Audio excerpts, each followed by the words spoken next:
Hey guys, welcome to, I'm going to call this one trig ratios of any angle, but we're just going to do a little bit of a kind of an introduction, I suppose, just sort of a continuation with what we've been doing here. All right, let's just get on it. First part here, it says, in which quadrants, there are two correct answers, does the terminal arm of theta lie for each of the following?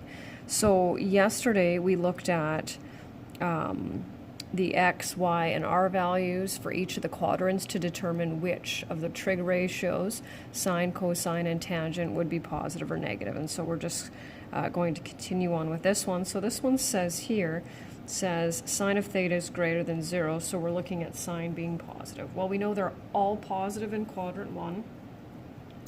And I think maybe what I'll do, just to make this a little bit easier, since I'm going to go over here. So we know in quadrant 1, they're all positive. This is from yesterday, okay? So I'm going to write all for all positive. And then in quadrant 2, it's sine is positive. Only sine is positive, and of course the other two are negative. Quadrant 3, it's tangent. And in quadrant 4 is cosine. And so there's some acronyms to help you remember this. One of them is a smart trig class. A smart trig class. The other one I've heard is cast. Starts obviously in the 4th quadrant. And there's a few other ones, but that's just to help you. That just tells you where they're positive, and sometimes it's a little bit tricky. So going back here, and this is kind of basically, normally I would just have you do this, right? Take a look and figure that out. So I'm going to do this for you. So quadrant 1, they're all positive. So we can do this. This is where they're all positive. And then over here, it says where are they less than 0, so it means negative, so we won't put quadrant 1 for any of them. So sine, if we look at here, right, sine is negative in quadrants 3 and 4, cos in 2 and 3, and tan in 2 and 4.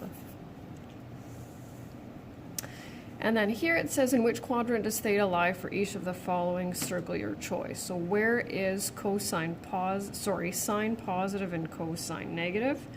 Quadrant 2. Where is tan positive and cosine positive? It's only in quadrant 1.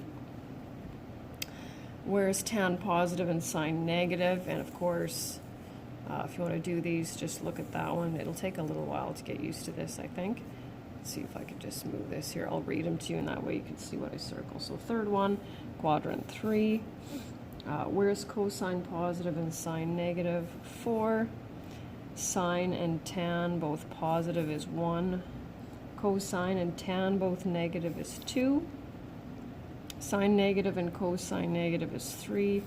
And tan positive and sine negative is also 3. So that's just kind of a sort of a review of where we should be. Now here's what we get to do with this. So this is the trig ratios of any angle. So an angle's in standard position with its terminal arm in quadrant 2, so that sine theta is 8 over 17.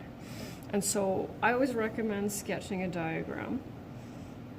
But what we need, we're going to do this first. And so we're going to go sine of theta, and sine is y over r. And so that gives us our y and our r value, right? So it's always important that we have all these values. So we don't know what the x is. So we're going to put the y in for 8 and the r for 17. And then we'll calculate what we're missing. So x squared plus y squared equals r squared, no idea, plus 8 squared.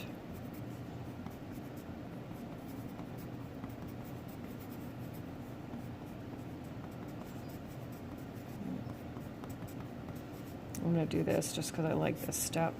There we go. So x equals 15, but here's the interesting part. We're in quadrant 2, and what do we know about x coordinates when we're in quadrant 2? They're not positive, right? So even though we've calculated x to be a positive 15, we now have to look at it and say, but just a second here, in quadrant 2, our x value is negative, and that's one of the reasons for doing that. And so just giving a little bit of a sketch here. And remember, when I say sketch, like it doesn't have to be drawn to scale at all. So that's kind of what we're dealing with, right? With a negative 15 and an 8. And so now it says determine the values of cosine and tangent of theta. So now we have all our values, and so cos of theta equals x over r. So cos of theta is negative 15 over 17, and tan of theta is y over x. So tan of theta is, I'm going to do this, and as soon as you see that there's going to be a negative in the denominator, you can either rewrite it, I just move it to the top or to the left of the fraction right away, right? So there's that one. So here's another one. So it says, if theta is an angle in standard position with its terminal arm in quadrant 3 and cosine of theta is negative 3 over 4, determine the other values. So same concept, right? Different quadrant though. So we're now going to look at, we're going to go, okay, so cosine of theta is x over r. So that's negative 3 over 4. So now, of course, we need our y value. So x squared plus y squared equals r squared. Negative 3 plus y. So when we multiply two negatives, we get a positive, so that's good. Oh, lucky for us, we get a radical. And let's do that same thing. What do we know when we're dealing with the third quadrant? What do we know about our x and y coordinates? They are both negative. So in quadrant 3, y is negative root 7. So just slide over here a little bit. And again, a sketch, if you want, it's just there to help you out if it, you know, to make sure that you understand which values will be negative, but it's not necessary. So x is negative 3, y is negative root 7, and r is 4. And so now we need the other two. So we'll go with sine theta equals y over r. So negative root 7 over 4. My pencil's getting a little dull on me here. And tan of theta is y over x. Negative root 7 over 3. And then one more. That one's sharper. And then just another one that we're doing here. Exact trig ratios of quadrantal angles, meaning that they lie on the x or the y axis. And so what we're going to do here, I'm going to do 0 with you, and your assignment has the rest with answers, right?